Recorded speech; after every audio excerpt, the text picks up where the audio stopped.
Hello बच्चों। आज इस वीडियो में हम डिस्कस करेंगे बेसिस ऑफ क्लासिफिकेशन। और ये टॉपिक है चैप्टर नंबर 4 एनिमल किंगडम का, क्लास 11th बायोलॉजी से। और जब आप आगे हायर स्टडीज करने के लिए भी जाओगे तब भी आपको इस चैप्टर को आगे बहुत ज़्यादा डीप में पढ़ना पड़ेगा। ठीक है, तो चलिए जल्दी से शुरू करते हैं इस चैप्टर को। तो जब हम अपने आसपास देखते हैं तो हमें बहुत सारे डिफरेंट डिफरेंट काइंड्स के एनिमल्स देखने को मिलते हैं जिनके पास डिफरेंट डिफरेंट स्ट्रक्चर्स होती हैं और उनकी अलग अलग फॉर्म्स भी होती हैं। ठीक है, तो as over a million species of animals have been described till now. तो अभी तक हमने मिलियंस ऑफ स्पीशीज से भी ज़्यादा हम उनको डिस्क्राइब कर चुके हैं। 1 मिलियन स्पीशीज से भी ज़्यादा हम उनको डिस्क्राइब कर चुके हैं, क्योंकि 1.7 मिलियन स्पीशीज हैं इस अर्थ के ऊपर जो अभी तक डिस्कवर की जा चुकी हैं। और जो नीड थी क्लासिफिकेशन की वो बहुत ज़्यादा इम्पोर्टेंट थी, क्योंकि इतने सारे मतलब डिफरेंट डिफरेंट एनिमल्स एक पर्टिकुलर करेक्टर के बेस पे और एक तरीके से एक पर्टिकुलर फीचर्स के बेस पे उनको एक तरीके से कैटेगराइज कर दिया गया। और उससे जो उनकी स्टडी थी वो बहुत ज़्यादा सिस्टमेटिक हो गई और बहुत ही ज़्यादा यूजफुल और इजी हो गई स्टडी के लिए। ठीक है, तो चलिए शुरू करते हैं। फिर उसके बाद है बेसिस ऑफ क्लासिफिकेशन। ठीक है, तो in spite of differences in structure and form of different animals, उनके स्ट्रक्चर और उनके फॉर्म्स को ना देखते हुए उनके जो फंडामेंटल फीचर्स हैं, ठीक है, जो हर एक इंडिविजुअल में कॉमन होते हैं एज ए रिलेशन, तो वो होते हैं जैसे सेल्स होते हैं, बॉडी की सिमेट्री होती है, ठीक है, नेचर ऑफ सिलोम, और पैटर्न्स क्या है डाइजेस्टिव सिस्टम के, सर्कुलेटरी पैटर्न्स कैसे हैं और रिप्रोडक्टिव सिस्टम कैसा है। तो इन कुछ पर्टिकुलर फीचर्स के बेस पे हमने उनको क्या किया, कैटेगराइज करना शुरू किया। And these features are used as the basis of animal classification and some of them are described here. तो अब इसमें एक इम्पोर्टेंट था वर्ड सिलोम। ठीक है, तब सिलोम का मतलब क्या है? सिलोम बेसिकली जब एक कैविटी बॉडी के अंदर प्रेजेंट होती है और जब वो एक मेसोडर्म की लेयर से सराउंड हो जाती है तो उसे हम क्या कहते हैं, सिलोम बोलते हैं, जिसे हम फर्दर आगे डिस्कस करेंगे। अब बात करते हैं लेवल ऑफ ऑर्गेनाइजेशन की। तो बेसिकली 4 लेवल ऑफ ऑर्गेनाइजेशन होते हैं। तो सबसे पहले तो होता है cellular level of organisation. Cellular level organisation क्या होता है? जैसे अगर हम एग्जांपल लें, अ, अगर बहुत सारे सेल्स हैं, ठीक है, वो टिश्यू नहीं है अभी, वो जस्ट वो सेल्स हैं और एक तरीके से वो लूजली एग्रीगेट है, लूजली वो इकट्ठा किए हुए हैं और उनके पास अभी कोई एक पर्टिकुलर फंक्शन नहीं है। बस as a division of labour उन्होंने अपने आप में बांटा हुआ है, ठीक है, ताकि वो एनिमल जिंदा रह सके, लिविंग रह सके, लेकिन अभी तक उनको एक पर्टिकुलर फंक्शन नहीं मिला है। तो उसे हम क्या कहते हैं, सेलुलर लेवल ऑफ ऑर्गेनाइजेशन बोलते हैं, जिसमें जो सेल्स हैं वो लूज एग्रीगेट्स की तरह, एक लूज गुच्छे की तरह प्रेजेंट होते हैं। और इसका एग्जांपल है पोरीफेरा। तो ये पोरीफेरा की पिक्चर है, कुछ एग्जांपल्स हैं पोरीफेरा के। तो सबसे पहले पोरीफेरा जो मैंने वर्ड बोला है इसका खुद में एक मतलब है। पोरीफेरा का मतलब होता है कि pores bearing animals, that is pores. पोरी मतलब पोर्स और फेरा मतलब animal, that is pour bearing animals. ठीक है, और ये कुछ एग्जांपल्स हैं जैसे कि साइकन है, यूस्पोंजिया है, स्पोंजिला है। तो ये सारे क्या है, पोरीफेरा के एग्जांपल्स हैं। ठीक है, फिर उसके बाद क्या है हमारे पास, सेल के बाद टिश्यू लेवल आता है। ठीक है, सेल के बाद क्या आता है, टिश्यू लेवल। टिश्यू में क्या होगा, एक पर्टिकुलर फंक्शन उनको क्या होगा, असाइन हो जाएगा। तो टिश्यू होता है सिलेंट्रेट्स के अंदर और टीनोफोरा के अंदर। तो सिलेंट्रेटा है जैसे हमारे पास जेलीफिश है, ठीक है, फिर उसके बाद हमारे पास ये टीनोफोरा का एक क्लोरोब्राचिया का एग्जांपल है। तो ये कुछ एग्जांपल्स हैं जिनके पास क्या है, टिश्यू लेवल ऑफ ऑर्गेनाइजेशन है। फिर उसके बाद टिश्यू के बाद आता है organ system level of organ level of organisation. Organ level of organisation, इसमें क्या होता है, ऑर्गन्स बनना शुरू हो जाते हैं। ठीक है, इसका एग्जांपल है प्लेटीहेल्मिन्थ्स। प्लेटीहेल्मिन्थ्स जैसे हमारे पास है, ये हमारे पास लीवर फ्लूक है और टेप वोम है। ठीक है, ये क्या है, ऑर्गन लेवल ऑफ ऑर्गेनाइजेशन के एग्जांपल है। फिर उसके बाद आता है ऑर्गन सिस्टम। तो प्लेटिबल हेलमिन्थ्स के बाद जितने भी ऑर्गेनिज्म हैं, जितने भी फाइलम्स हैं, प्लेटी हेलमिन्थ्स के बाद जैसे एसके हेलमिन्थ्स है, एनिलिड्स है, ऑर्थ्रोपोड है, मोलस्क्स है, तो जितने भी आगे आएंगे वो सारे के सारे क्या है, ऑर्गन सिस्टम ऑफ ऑर्गेनाइजेशन है उनके अंदर। Level of organisation. ठीक है, तो फिर उसके बाद हम बात करते हैं डाइजेस्टिव सिस्टम की। तो जो डाइजेस्टिव सिस्टम होता है ना, वो दो तरीके का हो सकता है, एक तो होगा इनकम्प्लीट, दूसरा हो सकता है कंप्लीट। तो इनकम्प्लीट डाइजेस्टिव सिस्टम में क्या होगा, जो एक सिंगल ओपनिंग होगी, ठीक है, जो क्या होगी, जैसे इसमें आप देख रहे हो एक सिंगल ओपनिंग है, तो ये जो सिंगल ओपनिंग है ना, ये माउथ का भी काम करेगी और ये एनएस का भी काम करेगी, मतलब खाने को भी वो करेगी, इंजेस्ट करेगी, एक तरीके से कैप्चर करेगी, और वो वेस्ट मटेरियल को भी बाहर निकालेंगी। उसे हम क्या बोलते हैं, इनकम्प्लीट डाइजेस्टिव सिस्टम। ठीक है, इसका एग्जांपल है प्लेटीहेल्मिन्थ, जिसके पास क्या है, सिंगल ओपनिंग है, जिससे वो अपने माउथ और एनएस दोनों के तरीके से सर्व करता है, उसे हम बोलते हैं इनकम्प्लीट डाइजेस्टिव सिस्टम। फिर उसके बाद अगर एक ऑर्गेनिज्म के अंदर माउथ और एनएस दोनों प्रेजेंट है, ठीक है, जैसे ह्यूमन बीइंग है, हमारे पास माउथ है और एनएस है, ठीक है, तो हमारा डाइजेस्टिव सिस्टम क्या होगा, कंप्लीट डाइजेस्टिव सिस्टम होगा। ठीक है, एक ऐसे ऑर्गेनिज्म जिसके पास सिर्फ एक सिंगल ओपनिंग है, जो माउथ और एनएस दोनों का काम करती है, और दूसरी बात, जिस ऑर्गेनिजम्स के अंदर माउथ और एनएस दोनों डिफरेंट डिफरेंट ओपनिंग्स प्रेजेंट होंगी, वो क्या होंगे, कंप्लीट डाइजेस्टिव सिस्टम उनके पास होगा। फिर उसके बाद आता है सर्कुलेटरी सिस्टम। तो सर्कुलेटरी सिस्टम होता है दो टाइप का, ओपन और क्लोज्ड। ठीक है, ओपन में क्या होगा, ओपन टाइप सर्कुलेटरी सिस्टम में क्या होगा, वेन्स या वेसल्स, आर्टरीज ये प्रेजेंट नहीं होंगी, आर्टरीज, वेन्स और कैपिलरीज ये क्या होंगी, प्रेजेंट नहीं होंगी। जैसे हमारे अंदर क्या है, वेन्स हैं और कैपिलरीज हैं, आर्टरीज हैं, जो ब्लड को बिल्कुल अच्छे से कैरी करती है ना, और बिल्कुल फाइनली वो एक तरीके से ट्रांसपोर्ट होता है उनका। लेकिन ओपन टाइप में क्या होता है, वेसल्स नहीं प्रेजेंट होती, और जब वो ब्लड जो होता है वो टिश्यू और सेल्स को एक तरीके से उनके ऊपर एक तरीके से क्या करता है, वो सारे के सारे जो टिश्यू और सेल्स हैं वो उस ब्लड के अंदर ही बात करते हैं। ठीक है, नहाते हैं एक किस्म से क्योंकि उनके पास कोई वेसल्स नहीं है।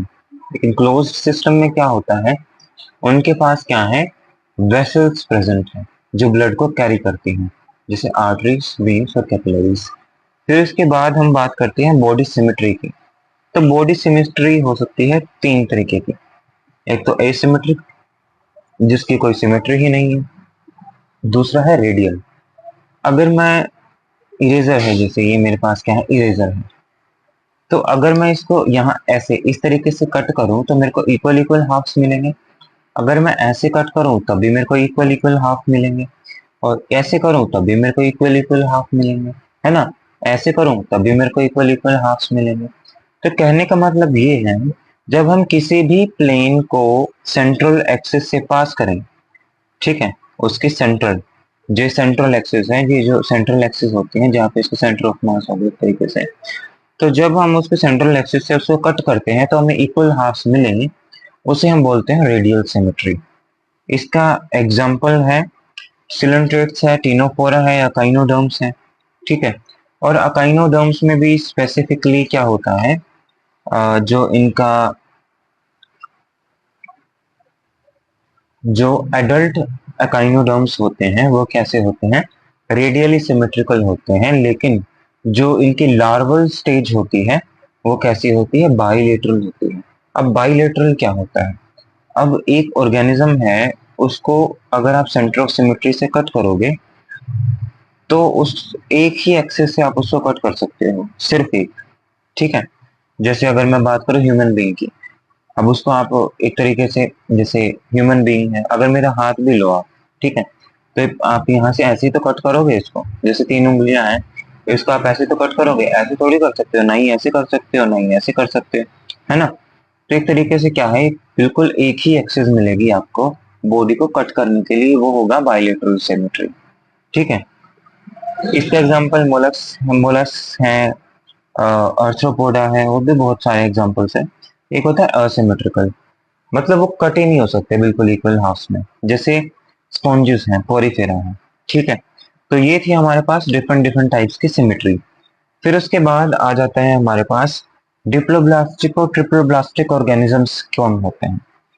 तो जब ये सेल्स होते हैं ना एम्ब्रियोनिक स्टेज पे, तो उनके जो एम्ब्रियो की लेयर्स होती हैं, तो बेसिकली उनके पास कितनी होती हैं, वैसे तो तीन होती हैं, एक्टो, एंडो और मीजोडर्म। ठीक है, एक्टोडर्म, एंडोडर्म और मीजोडर्म। लेकिन कुछ ऑर्गेनिजम्स के अंदर क्या होता है, उनके पास एक्टोडर्म और एंडोडर्म ही प्रेजेंट होती है। एक्टोडर्म आउटर साइड और एंडोडर्म इनर साइड। ये देख सकते हैं आप, जैसे ये स्ट्रक्चर जो आपको दिख रही है डार्क ब्लू कलर की, क्या है, एक्टोडर्म आउटर साइड प्रेजेंट है। और ये जो इनर साइड ग्रीनिश स्ट्रक्चर जो आप देख रहे हो, लाइट ग्रीनिश स्ट्रक्चर, ये क्या है, एंडोडर्म। ठीक है। और फिर क्या होता है कि इनके जो डिप्लोब्लास्टिक ऑर्गेनिजम्स होते हैं उनके पास एक्टोडर्म और एंडोडर्म ही प्रेजेंट होती है, लेकिन उनके अंदर क्या होता है, एक अनडिफरेंशिएटेड मीजोग्लिया प्रेजेंट होती है। ठीक है। अभी अनडिफरेंशिएटेड मीजोग्लिया क्या है, जो ये अनडिफरेंशिएटेड मीजोग्लिया है ना, ये इसे इसके पास अभी के अनडिफरेंशिएटेड का मतलब क्या है कि इसके पास अभी एक पर्टिकुलर फंक्शन नहीं है, लेकिन जब ये डेवलप कर जाएगी, ये डिफरेंशिएट करेगी, तो इसके पास एक पर्टिकुलर फंक्शन असाइन हो जाएगा और उसे हम क्या बोलेंगे, मीजोडर्म। और जिस ऑर्गेनिज्म के अंदर ये तीनों लेयर डिफरेंशिएटेड फॉर्म में प्रेजेंट होंगी उसे हम क्या बोलेंगे, ट्रिप्लोब्लास्टिक ऑर्गेनिज्म। ठीक है। तो फिर उसके बाद हम बात करते हैं डिप्लोब्लास्टिक ऑर्गेनिजम्स के एग्जांपल। हमारे पास पोरीफेरा है, सिलेंट्रेटा है, निडेरिया है। ठीक है। और जो ट्रिप्लोब्लास्टिक ऑर्गेनिजम्स होते हैं वो प्लेटीहेल्मिन्थ्स ऑनवर्ड वो शुरू हो जाते हैं। अब बात करते हैं हम सिलोम की। तो जैसा कि मैंने बताया था पहले ही कि जो बॉडी कैविटी होती है, अगर वो मीजोडर्म से कवर कर दी जाए तो क्या हो गया, उसे हम बोलेंगे सिलोम। और जो एनिमल्स जिनके अंदर सिलोम प्रेजेंट होगा उन्हें हम बोलेंगे सिलोमेट एनिमल्स। ठीक है। इसका एग्जांपल है एनालिड्स, मोलस्क, आर्थ्रोपोड्स और एकाइनोडर्म्स। ठीक है। द प्रेजेंस और absence of a cavity between the body wall, एक तो बॉडी की वॉल और दूसरी गट वॉल, एलिमेंट्री कैनाल की जो वॉल है, उनके बीच में अगर एक कैविटी प्रेजेंट है, ठीक है, और वो कैविटी मेसोडर्म से सराउंड कर रही है, लाई कर रही है, उसे हम बोलेंगे सिलोम। और जो इन एनिमल्स के पास ये प्रेजेंट होगी उन्हें हम बोलेंगे सिलोमेट एनिमल्स। ठीक है। फिर उसके बाद हमारे पास है कुछ एनिमल्स ऐसे होते हैं जिनकी ये क्या होता है, मेसोडर्म से लाइंड नहीं होते, वो ये जो बॉडी कैविटी है वो लाइंड नहीं होती मेसोडर्म से। ठीक है। और तो और क्या होता है, जो कैविटी है, ठीक है, सॉरी, जो मेसोडर्म है, जो ये, एक सेकेंड, तो कुछ ऑर्गेनिजम्स कैसे होते हैं जैसे कि मतलब जिनके पास बॉडी कैविटी तो मतलब होती है, लेकिन जो इनके मेसोडर्म है ना, वो प्रॉपरली उनको अलाइन नहीं कर पाते। जैसे इसमें प्रॉपरली इन्होंने अलाइन कर रखा है, लेकिन कैसे होते हैं, वो स्कैटर्ड पाउचेस में क्या होते हैं, स्कैटर्ड हुए रहते हैं, बिखरे हुए रहते हैं। ठीक है। जिसे हम क्या बोलते हैं, स्यूडोसिलोम। स्यूडोसिलोम। ठीक है। स्यूडोसिलोम मतलब उनको क्या है, ट्रू सिलोमेट्स नहीं है।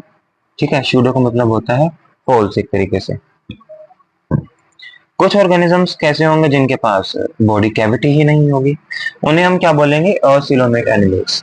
वो होते हैं हमारे पास प्लेटीहेल्मिन्थ्स। लेकिन जो स्यूडोसिलोम होते हैं वो होते हैं एस्कहेल्मिन्थिस। ठीक है। वो होते हैं एस्कहेल्मिन्थिस। ठीक है। तो प्लेटीहेल्मिन्थ्स एसिलोमेट्स हो गए, स्यूडोसिलोमेट कौन से हो गए हमारे पास, एस्कहेल्मिन्थिस। फिर उसके बाद हम बात करते हैं सेगमेंटेशन की। सेगमेंटेशन का कुछ इतना मतलब, एक तरीके से सेगमेंट वाइज बॉडी क्या है, प्रेजेंट है, डिवाइड है। ठीक है। जैसे आप केचुए को देखोगे, अर्थवॉर्म को देखोगे ना, तो सेगमेंट सेगमेंट सेगमेंट एक तरीके से प्रेजेंट है। ठीक है। अर्थवॉर्म जैसे मैंने आपको बताया, और वो एक्सटर्नली भी होते हैं और इंटरनली भी डिवाइड होते हैं सेगमेंट्स में। और उनकी जो रिपोर्टेशन होती है बिल्कुल सीरियली होती है, एक के बाद एक के बाद एक। ठीक है। जैसे अर्थवॉर्म। और जो ऑर्गेनिजम्स इस प्रॉपर्टी को शो करते हैं, और इस प्रॉपर्टी को हम नाम देते हैं, फिनोमिनन को, मेटामेरिज्म। ठीक है। और ये जो पैटर्न होता है इसे हम बोलते हैं मेटामेरिक सेगमेंटेशन। इस पैटर्न को हम बोलते हैं मेटामेरिक सेगमेंटेशन। और इस फिनोमिनन को हम क्या बोलते हैं, मेटामेरिज्म। अब हम बात करते हैं लास्ट फीचर की, जो बेसिस है क्लासिफिकेशन का, वो है नोटोकोड। तो नोटोकोड क्या होता है, एक रोड लाइक स्ट्रक्चर होता है, और ये डोर्सल साइड मतलब बैक साइड, जहाँ पे हमारी वर्टेब्रल कॉलम है उसे हम बोलते हैं बैक साइड। बैक साइड को हम बोलते हैं बायो में डोर्सल साइड। तो जब एम्ब्रियोनिक डेवलपमेंट हो रही होती है, कुछ एनिमल्स के अंदर क्या होता है, एक रोड लाइक स्ट्रक्चर प्रेजेंट होती है, नोटोकोड। ठीक है। और ये कैसी होती है, मीजोडर्मली डिराइव्ड होती है, मीजोडर्म से ये क्या होती है, डिराइव्ड होती है। जिनके पास ये होगी उसे हम बोलेंगे कोऑर्डेट्स, और जिनके पास नहीं होगी उन्हें हम बोलेंगे नॉन कोडेड्स। और जब आप हायर क्लासेस में जाओगे तो सबसे जो फर्स्ट सेमेस्टर आएगा उसमें उसमें आप क्या करोगे, नॉन कोडेड्स को सबसे पहले डिस्कस करोगे, that is Porifera to echinoderms. ठीक है, तो आज के लिए इतना ही, जिसके अंदर हमने बेसिस ऑफ क्लासिफिकेशन डिस्कस किया। तो thank you so much, channel को सब्सक्राइब जरूर कीजिएगा, और अगर आपको कोई डाउट है तो आप कमेंट करके जरूर पूछिएगा। Thank you so much.